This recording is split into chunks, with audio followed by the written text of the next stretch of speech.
भ्रष्टाचारी सिद्ध हो चुका हो, जेल जाना तय हो चुका हो, जेल गुजार रहे हो, उसके बावजूद भी उनका महिमा मंडन करने में लगे रहते हैं।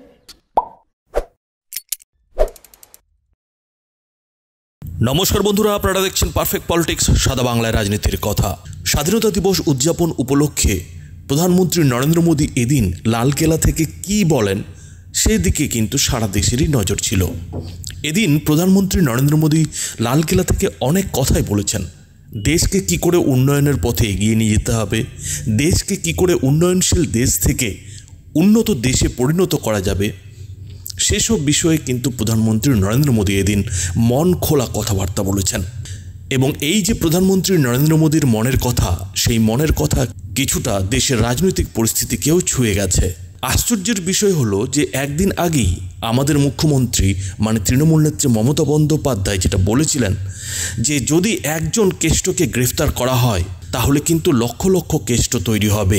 বাংলার মুখ্যমন্ত্রী তথা তৃণমূল নেত্রী মমতা বন্দ্যোপাধ্যায়ের এমন মন্তব্যের একদিন পরেই যেটা দেখা গেল যে খোদ প্রধানমন্ত্রী নরেন্দ্র মোদী তার যে স্বাধীনতা দিবস উপলক্ষে লালকেল্লার ভাষণ, সেই ভাষণে কিন্তু এই মানসিকতাটাকেই যেন আঘাত করলেন। প্রধানমন্ত্রী নরেন্দ্র মোদী এদিন তার লালকেল্লার ভাষণে দেশের রাজনৈতিক দলগুলির যে দুর্নীতি এবং একই সঙ্গে পরিবারবাদ, সেই দুর্নীতি এবং পরিবারবাদকে আঘাত করতে গিয়ে এদিন স্পষ্ট ভাষায় জানিয়ে দিলেন যে দেশের মধ্যে এমন কিছু লোকের মানসিকতা রয়েছে যে যারা দুর্নীতিগ্রস্তদের কিন্তু সসম্মানে মেনে নিচ্ছেন। শুধু তাই নয়, যেসব দুর্নীতিগ্রস্ত লোকেদের জেল যাত্রা প্রায় নিশ্চিত, সেই সব লোকেদেরও কিন্তু মহিমামণ্ডন হচ্ছে।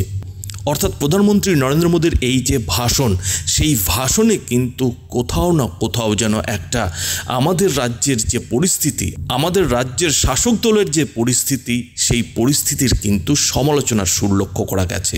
প্রধানমন্ত্রী নরেন্দ্র মোদী এদিন তার ভাষণে খোলাখুলি কোনো রাজনৈতিক দল কিংবা ব্যক্তির নাম উল্লেখ করেননি, কিন্তু তিনি স্পষ্ট ভাষায় জানিয়ে দিয়েছেন যে দুর্নীতিগ্রস্তদের প্রতি মানুষের যদি ভাবনা চিন্তার পরিবর্তন না হয়, মানুষ যদি দুর্নীতিগ্রস্তরা জেলে যাওয়ার পরেও তাদের মহিমান্বিত করে, তাদের যদি পুজো করে, তাদেরকে যদি সম্মানের চোখে দেখে, তাহলে কিন্তু দেশের উন্নয়ন মোটেও সম্ভব হবে না। দেশ কিন্তু উন্নয়নশীল দেশ থেকে উন্নত দেশে পরিণত হতে পারবে না। এর যুক্তিতে প্রধানমন্ত্রী নরেন্দ্র মোদী যেটা বলেছেন যে এই দুর্নীতিগ্রস্ত মানসিকতাই কিন্তু আমাদের যে দেশের প্রতিভা, যুবা প্রতিভা, সেই যুবা প্রতিভাদের মনে কোথাও যেন একটা বঞ্চনার সুর তৈরি করে দেয়। যাদের প্রতিভা রয়েছে তারা কিন্তু নিজেদের বঞ্চিত মনে করেন এবং এই যে দেশের প্রতিভা, যুবা প্রতিভা, সেই যুবা প্রতিভাকে যদি সুযোগ না দেওয়া হয় তাহলে কিন্তু দেশের উন্নয়ন সম্ভব নয়। এদিন এই বিষয়ে প্রধানমন্ত্রী নরেন্দ্র মোদী তার লালকেল্লার ভাষণে ঠিক কি বলেছেন বন্ধুরা দেখাবো।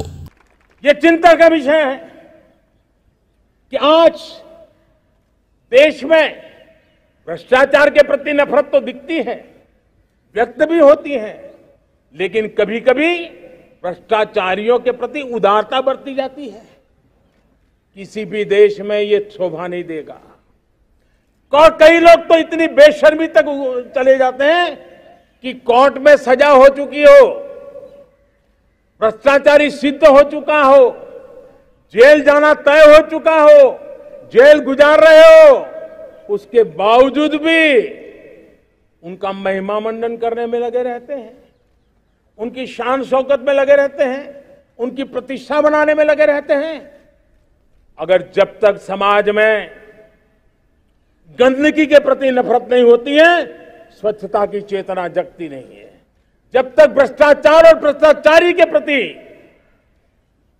नफरत का भाव पैदा नहीं होता है, सामाजिक रूप से उसको नीचा देखने के लिए मजबूर नहीं करते, तब तक एक मानसिकता खत्म होने वाली नहीं है।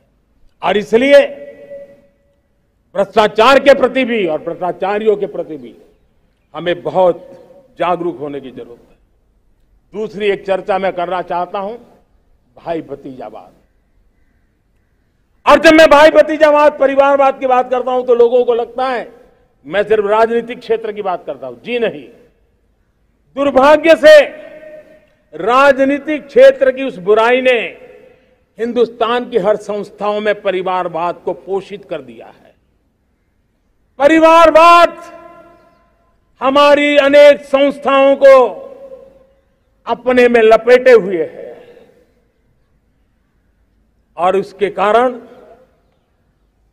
मेरे देश की टैलेंट को नुकसान होता है, मेरे देश के सामर्थ्य को नुकसान होता है।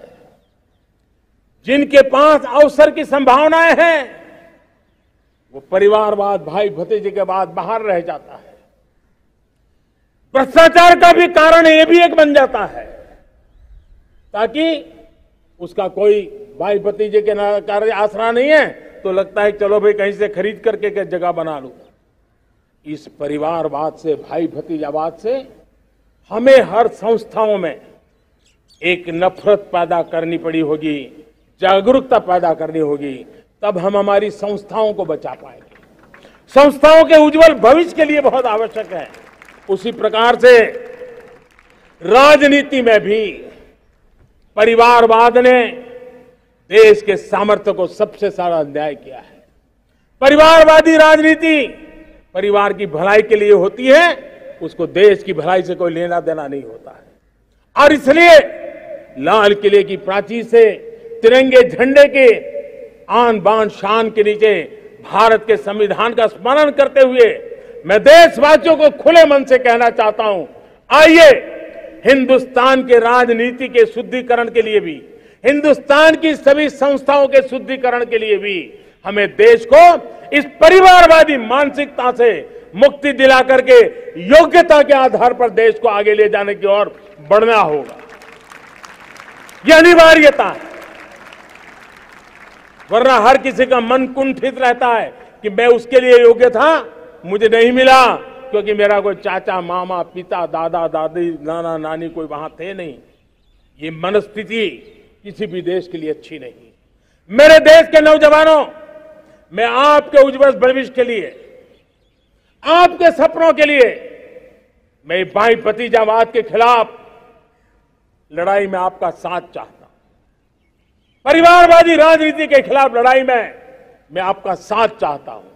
ये संवैधानिक जिम्मेवारी मानता हूं मैं, ये लोकतंत्र की जिम्मेवारी मानता हूं मैं, ये लाल किले के प्राचीर से कही गई बात की ताकत में मानता हूं और इसलिए मैं आज आपका अवसर चाहता हूं। বন্ধুরা, আপনারা শুনলেন যে প্রধানমন্ত্রী নরেন্দ্র মোদী কিন্তু আমাদের দেশের যেসব রাজনৈতিক দল, সেই রাজনৈতিক দলের নেতাদের দুটি মানসিকতাকে কিন্তু খুবই চিন্তাজনক বলে মনে করছেন। আর এই দুটি মানসিকতা হলো যে আমাদের দেশের রাজনৈতিক দলগুলির ভাই ভাতিজাবাদ এবং দ্বিতীয় যেটি হচ্ছে সেটা হচ্ছে দুর্নীতিগ্রস্ত নেতাদের প্রতি আমাদের দেশের রাজনৈতিক দলগুলির মানসিকতা। রাজনৈতিক বিশ্লেষকদের মতে প্রধানমন্ত্রী নরেন্দ্র মোদীর এদিন লালকেল্লার যে বক্তব্য, সেই বক্তব্যের মধ্যে কিন্তু তৃণমূল এবং কংগ্রেসের মতো বিরোধী দলগুলির প্রতি কিন্তু একটা স্পষ্ট বার্তা রয়েছে। কংগ্রেসের ক্ষেত্রে যেটা দেখা গেছে যে যখন ইডি সোনিয়া গান্ধী কিংবা রাহুল গান্ধীকে জিজ্ঞাসাবাদ করতে চেয়েছে, তখনই কিন্তু কংগ্রেসের নেতারা রাস্তায় নেমে এর প্রতিবাদ জানিয়েছেন, বিক্ষোভ জানিয়েছেন। অন্যদিকে তৃণমূলের মতো রাজনৈতিক দলের ক্ষেত্রেও যেটা দেখা গেছে যে বিভিন্ন দুর্নীতির অভিযোগে যখন নেতাদের গ্রেফতার করা হচ্ছে, তখন কিন্তু খোদ মুখ্যমন্ত্রী মমতা বন্দ্যোপাধ্যায় প্রকাশ্যে এসে তিনি কিন্তু ঘোষণা করছেন যে কেষ্টর মতো যদি কাউকে গ্রেফতার করা হয় তাহলে কিন্তু লক্ষ লক্ষ কেষ্ট তৈরি হবে। এই যে মানসিকতা, এই মানসিকতারই যেন সমালোচনার সুর শোনা গেছে প্রধানমন্ত্রী নরেন্দ্র মোদীর এই দিনের ভাষণে। একই সঙ্গে রাজনৈতিক বিশ্লেষকরা যেটা বলছেন যে এই যে ভাই ভাতিজাবাদ, যেটা কিনা কংগ্রেস এবং তৃণমূলের মতো দলের মধ্যে রয়েছে, একই সঙ্গে সমাজবাদী পার্টি কিংবা আরজেডির মতো দলেও রয়েছে, সেই ভাই ভাতিজাবাদের কিন্তু এদিন একেবারে তুখোড় সমালোচনা করেছেন প্রধানমন্ত্রী নরেন্দ্র মোদী। তিনি কিন্তু স্পষ্ট ভাষায় জানিয়ে দিয়েছেন যে এই ভাই ভাতিজাবাদের মানসিকতা থেকেই দুর্নীতির জন্ম হয়। কেননা এই ভাই ভাতিজাবাদ যেখানে থাকে সেখানে কিন্তু প্রতিভাধরেরা সুযোগ পান না, আর এর কারণেই কিন্তু দুর্নীতির জন্ম হয়।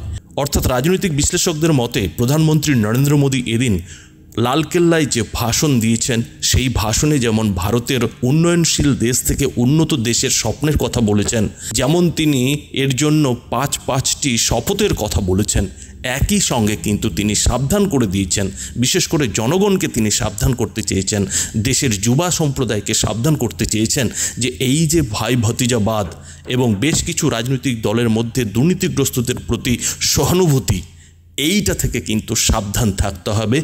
এইটা থেকে সাবধান না থাকলে কিন্তু এর খেসারত আখেরে দেশকেই দিতে হবে, দেশের উন্নয়নকেই দিতে হবে। বন্ধুরা, এই বিষয়ে আপনাদের মতামত কী তা অবশ্যই এই ভিডিওটির নিচে কমেন্ট বক্সে লিখে জানাবেন। ধন্যবাদ।